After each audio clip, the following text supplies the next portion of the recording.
Don Javier, muy buenos días. ¿Cómo estás, Nicolás? Muy buenos días. A tu disposición, como siempre. Me preocupa últimamente tu cara de preocupación. Me preocupa tu preocupación, mi querido Javier. Ya te lo he dicho el otro día.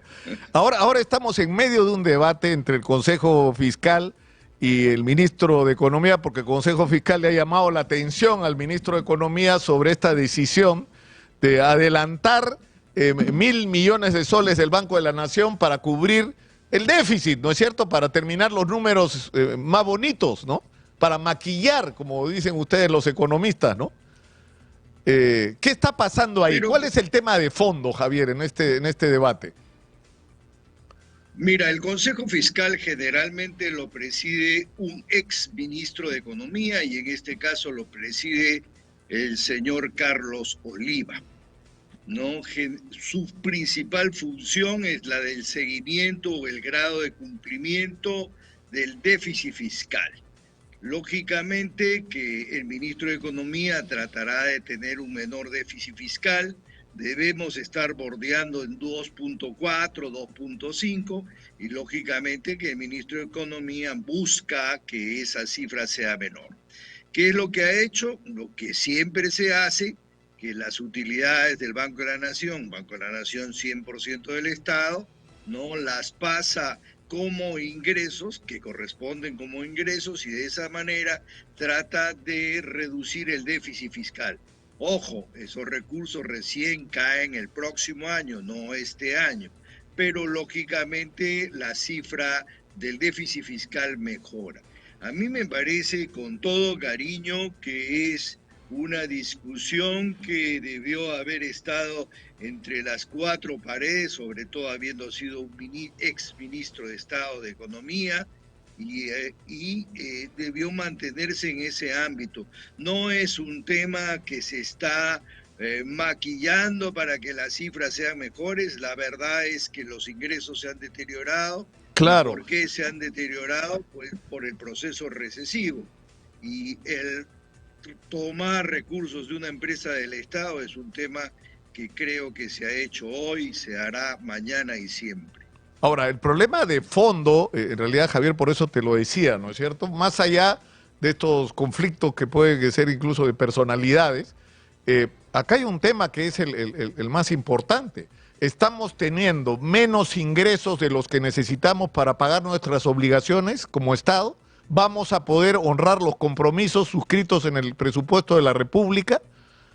Esa es la pregunta de fondo, Lógicamente, Javier. Acá José Luna, que es parte de el presidente de la Comisión de Economía del Congreso, dijo que tenemos una situación muy complicada, que la recaudación se ha caído casi al 20% y que no vamos a poder cubrir los requerimientos del presupuesto de la República. Para que te lo diga el miembro más importante de la Comisión de Economía del Congreso, es una señal de alerta, ¿no?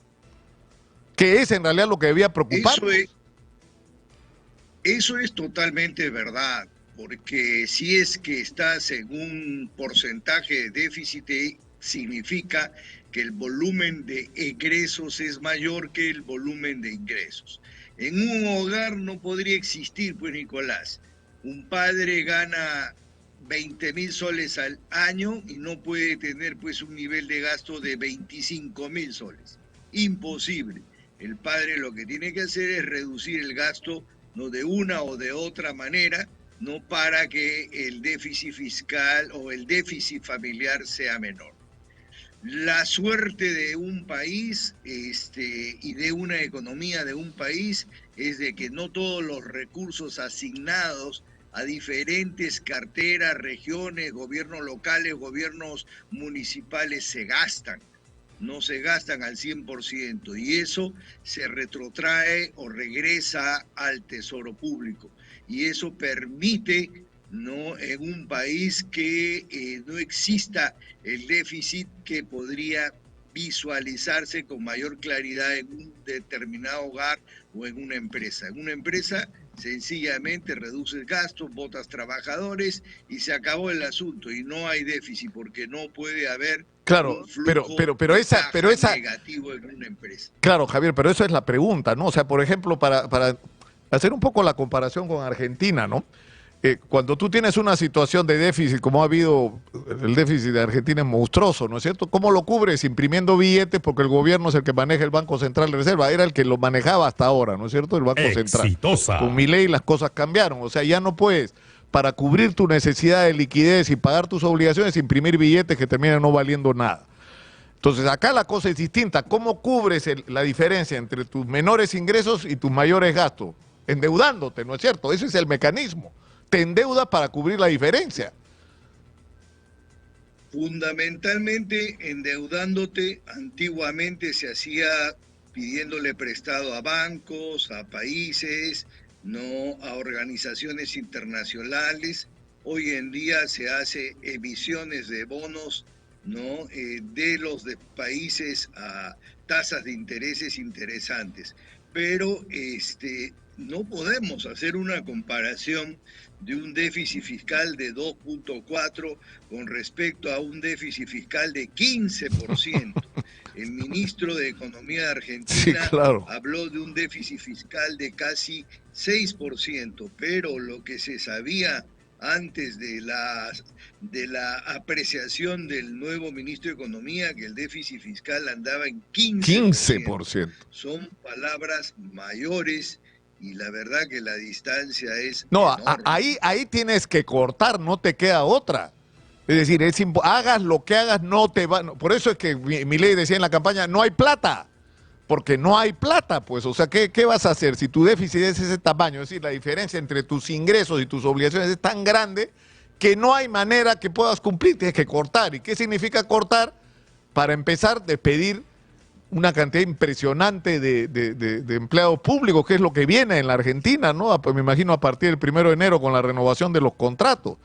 Pero en el otro lado, levantar el nivel de ingresos, ¿no? Ahora, ¿cómo enfrentamos la situación? Porque, por ejemplo, esto nos lleva al otro lado, ¿no? Creo que fue Guido Penano el que decía, en realidad no es el amor al chancho, sino los chicharrones cuando se debate el tema de las AFPs. Es decir, lo que quiere supuestamente el Ministerio de Economía es emitir bonos que las AFPs compren, pero si las AFP le bajan la caja dándole a la gente el retiro, o sea, entonces el argumento de los técnicos del Ministerio de Economía no es que estén preocupados por el futuro de los viejitos y su jubilación, no, les importa proteger las AFP porque de ahí pueden sacar parte del dinero que necesitan para cubrir sus déficits.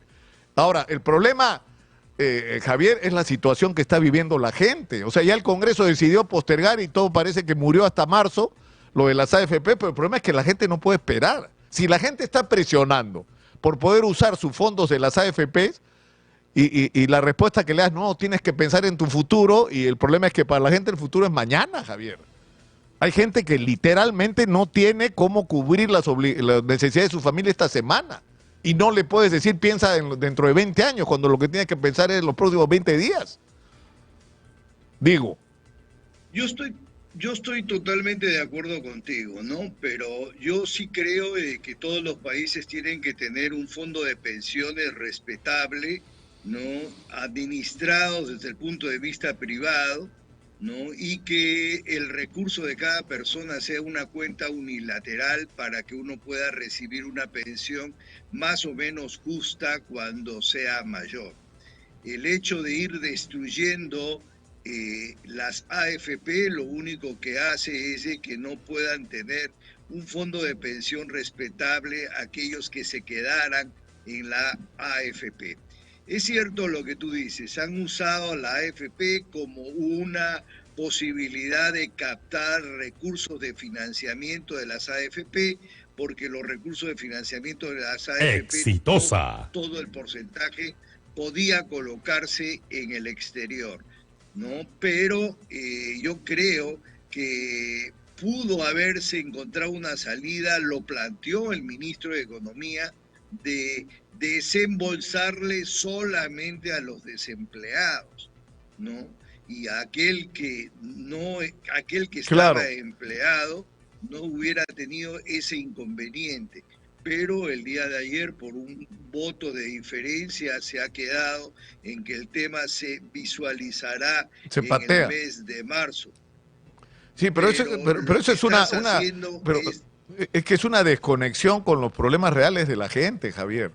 Eso es lo que te prueba que esta gente está en una burbuja, están fuera, porque además, al final, mi querido Javier, es decir, si nos ponemos a dar vueltas alrededor de lo que tenemos sobre la mesa y no pensamos en cómo podemos abrir el horizonte, ¿no es cierto? Lo que necesitamos es activar la economía, atraer nuevas inversiones. Es decir, eso es lo único que nos va a sacar de este entrampamiento, ¿no es cierto? Sí, es cierto, la inversión es la única posibilidad que existe, lo hemos conversado 1000 veces, Nicolás. Estamos sentados, como decía Raimondi, encima de un monte de oro y de recursos naturales. Si es que no se explotan esos recursos naturales, mañana, pasado, van a crearse sustitutos y desaparecerán los recursos naturales como desapareció el caucho y el guano, ¿no? Lo que se tiene que hacer es plantearse desde el Ministerio de Economía, conjuntamente con el Congreso, es un plan de estabilidad económica para la inversión, tanto local como extranjera. Si es que no quieren trabajar mucho, ¿por qué no copian lo que hizo el presidente Fujimori con Carlos Boloña? Y de esa manera se presenta pues un documento en el cual se da una estabilidad económica hasta el 2030, pero de esa manera estás captando recursos de inversión tanto local como extranjera. Claro, porque hay uno de los factores claves en este momento, ¿no es cierto?, es la inestabilidad política y la desconfianza que eso genera. Y lo que necesitamos es ir en sentido contrario, es decir, porque yo creo que habría que inventar, y eso es una tarea de ustedes, Javier, ya te voy a convencer, de diseñar una especie de modelo peruano de contratación para la inversión minera, donde tú le propones al inversionista, ven, trae tu plata, te doy garantía por 30 años. 30 años vas a tener de garantía de tu inversión, pero yo necesito que no solamente saques el mineral, necesito que hagamos una gran o varias, lo que propone Leopoldo Monzón, hacer mega refinerías. Es decir, no solamente de mineral, ¿no es cierto? O sea, no solamente sacar la roca, sino procesarla. Y por supuesto que van a estar interesados, sobre todo si tienes el puerto de Chancay, ¿no?, que es la vía de salida y distribución para todo el mercado del Pacífico.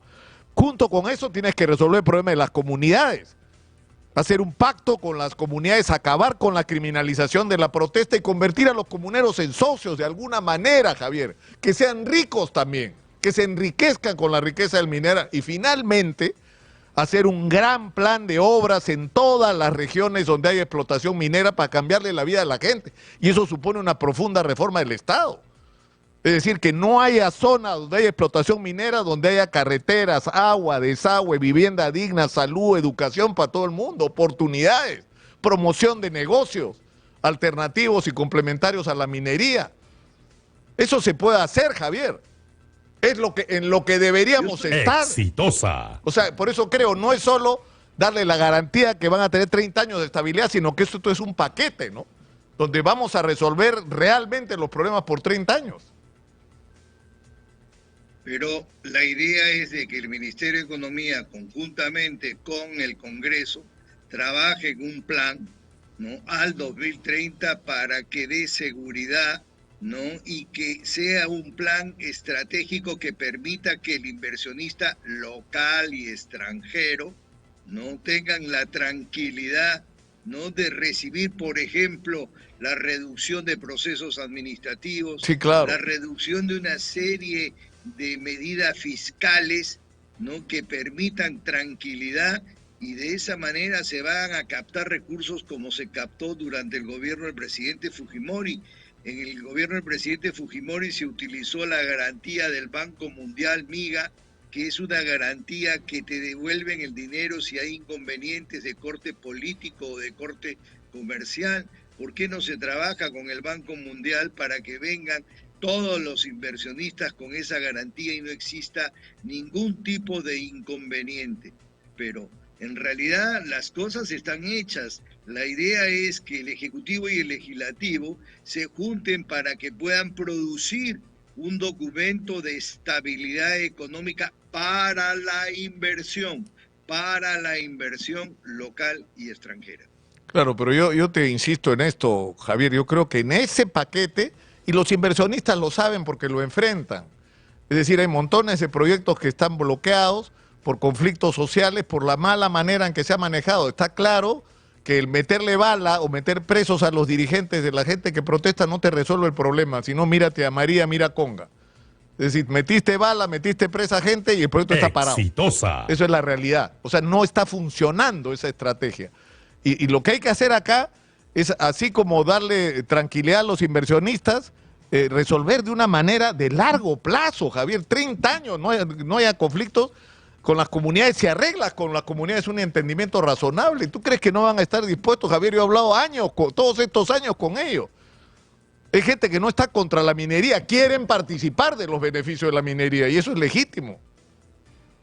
Y eso les corresponde porque ellos son los dueños de la propiedad. Si bien es cierto el subsuelo es del Estado, pero la propiedad encima es de ellos. Por lo tanto, tú no puedes votar a patadas a tus vecinos, sino al contrario, tienes que darle una participación en las utilidades a tus vecinos, fuera de darles trabajo, fuera de darles vivienda, etcétera, etcétera. Aquel que venga a invertir en el Perú tiene que tener en consideración que las relaciones con los vecinos tienen que ser las más adecuadas y respetar todas las reglas medioambientales exigidas hoy en el mundo.